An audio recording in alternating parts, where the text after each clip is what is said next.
The Ford Lightning is a joke, especially compared to the Tesla Cybertruck, and I'll tell you why. I'm Brian. Welcome to my Tesla Weekend. Only 28% of the people who watch these videos are subscribed, and YouTube is punishing when it comes to that, so please consider doing that if you haven't already, or at least smack the thummy thing in either direction early, because it's the only way YouTube knows to actually show these videos to others who share your interests. It's free and it's easy and it helps, so thank you for that in advance. So let's get started. 1. EVs all handle like road apples and will never be as useful or independent as internal combustion engine vehicles. Okay. Demonstrably false, but okay. I drive a nice vehicle. I've owned 24 vehicles. Only one of them was electric. And it drove like a golf cart. And all my gas cars also drove like trash. But okay, fair enough. 2, pickup owners don't want EVs, and EV zealots want nothing to do with pickups. So that's a better point. That's a better point, Bill. You're getting closer to good points. Pickup owners don't want EVs. Maybe. But the pickup market is very, very large. Millions a year. Tens of millions on the road in any given year. All licensed, the good stuff. So, some of them will. Ford, Chevy, they disagree with you. They're both making EV pickups. So they believe the market's moving to EVs. And EV zealots want nothing to do with EV pickups. Who reserved them $1.5 million Cybertrucks? If not pickup owners, and if not EV zealots. It's one of the two, or both. Cybertruck is not cheaper, since even presses don't make working stainless as accurate and precise. I can't speak to that, Bill. You may have expertise in that area that I am not aware of. I do not have expertise in the pressing and working of stainless steel. Maybe that's true. Maybe that's part of the delay. How likely is it that that Tesla's actually going to be able to fold stainless sheets to make a Cybertruck? I'm a tool maker. It's no big deal. It's no big deal. It's an engineering problem, not a physics problem. It's not even we've been bending stainless steel for a long, long time, and that's not a really serious kind of product, and that's why I have one on order. Actually, we have 5 on order, but one of them happens to belong to me. And with an air suspension and 150 to 300 kilowatt hours of batteries,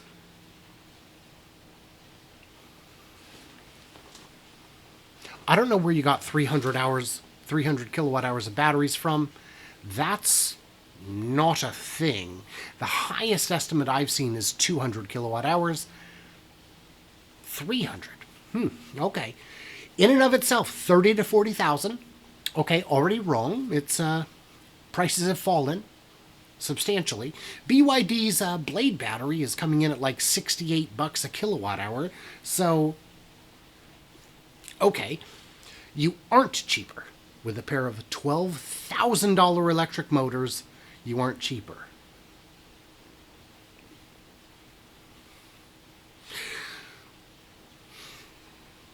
Bill, I think you might be making stuff up. You think the motors are $12,000? If you're right, and it's $30,000 for the battery and $12,000 each, we're at $54,000. You can't do it. Those assumptions are flawed. While Tesla might sell a market motor for $12,000, that's not their cost. That's not their cost. They make them in-house. You can find videos of it. It's beautiful. It's like watching mechanical poetry. They're not $12,000, and the battery certainly is not. It is not 30 to 40,000. nor is it 300 kilowatt hours. Wally says, yes, if you're driving with CyberTruck, you'll be safe.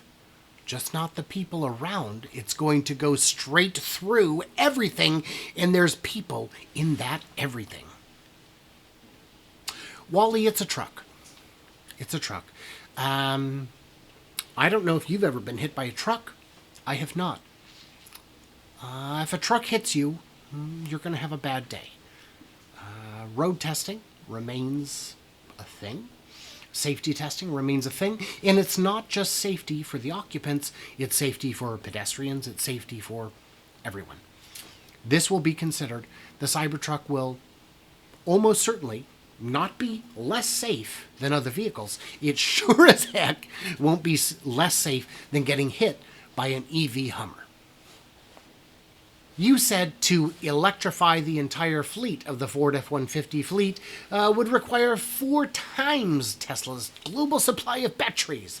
This statement is completely irrelevant. Ford is not electrifying the entire fleet of F-150s, which is the best-selling truck in the world. That's why that number is so inflated.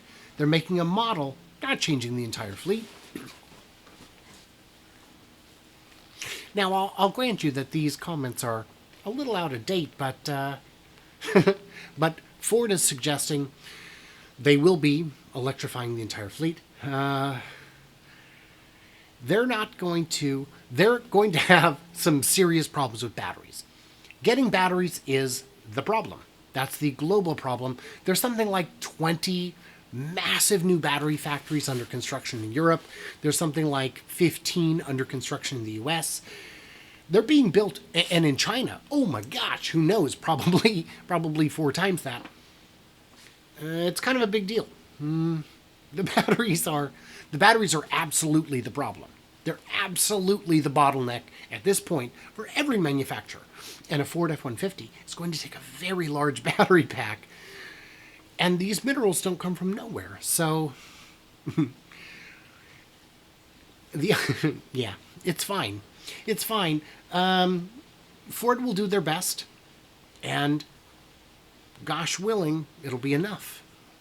The only thing putting legacy automakers under is the chip shortage. Once the other automakers start producing high percentages of EVs, they won't have to buy credits from Tesla to do business in California. So I believed that for kind of a long time. I believed that the chip shortage was the problem. But here's this chart. Maybe I'll put it up on screen.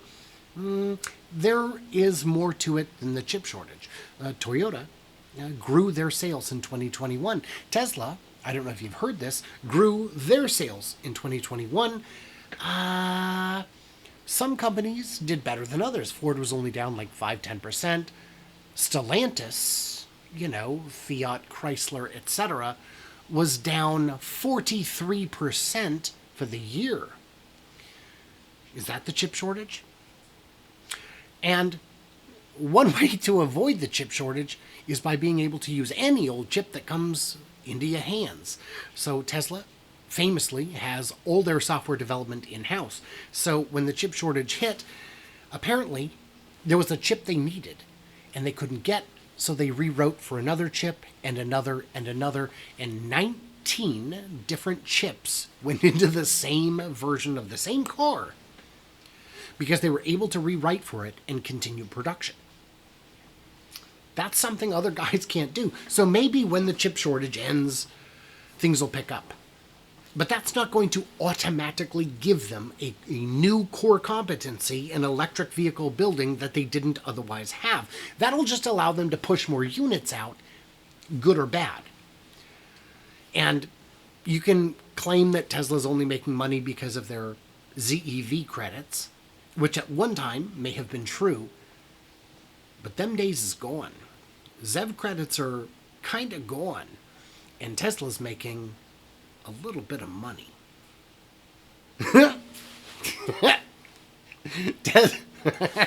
Tesla is a fail. Ford rules, bro. Well, I can agree that Ford rules in a number of ways. Their sports cars have always been pretty tight. Their trucks have always been awfully good. Calling Tesla a fail is like that guy in high school who looked at some supermodel and said, "Oh, dude, she's ugly. I'd never date her." Yeah, you would. Yeah, you would. You'd kill your whole family to be with her. But it's all right. I just have to take the hits and say it. The CyberTruck is the ugliest truck ever designed on planet Earth, emoji. On Mars, I would give you the advantage, but for real truck guys and gals that actually have to work with their trucks for a living, it's not even a hard decision. It will be the F-150 Lightning. You guys can state all the micro-factual advantages that the CyberTruck has, but we don't care about it, blah, blah, blah. In the end, it's just the looks that matter. So if it's the looks that matter, you have to admit it comes down to a matter of taste. Personally, I famously have none, so I would buy a CyberTruck. I think the F-150 is a bit bland. I think the new electric Silverado is a little better. I think the Rivian is cute, if a bit heavy. But then again, ask any of my exes, cute but heavy, my jam. I don't know, man. If it's all about styling and taste, that's not going to be a winning argument. For most EV truck buyers, it may come down to practicality. Is it cheaper? Is it more efficient? Is it going to be a better use for your money, for your use case? Is it going to fit your job better? And if the answer is yes, if it comes down to a coin toss, it's going to win half the time. And the further it is into the better spectrum than the prettier spectrum, the more often it's going to win among people who need to use it for work. There's still at least a couple more of these coming, so if you have questions you want answered or concerns you need addressed, leave them in the comments below and we'll consider adding another segment to address them later. In the meantime, check out the playlist linked with all the F-150 Lightning vs. CyberTruck videos. There'll be a few more of these in the coming weeks, but I still ask you to leave me your insight and your clever considerations in the comments below. And thanks as always to my amazing gracious Patreons who get early access, exclusive content, and help keep the channel running.